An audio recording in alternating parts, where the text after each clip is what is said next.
শিলে বাটা মশলা দিয়ে তরকারি রাঁধো, ওই মেশিনে বাটা মশলা দিয়ে তরকারি রাঁধো, ওতে তিতা হয়। আচ্ছা মা, ঠিক আছে। বুড়ি রোজ খিচখিচ করে, সকাল থেকে রাত পর্যন্ত খেতে বেড়াবো আমি, আর খানিকক্ষণ পর পর এসে খিচখিচ করবে। এর একটা ব্যবস্থা আমি করবো।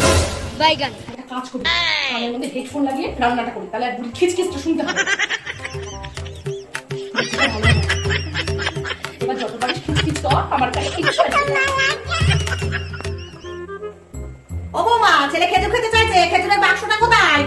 কানে কি শুনতে পাচ্ছ না? ও বৌমা, বৌমা, ও বৌমা।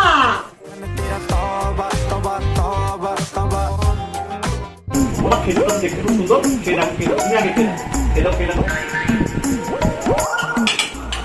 এবার হেডফোনটা খুলি, সব হয়ে গেল। এবার দেখি ও দুটোতে কি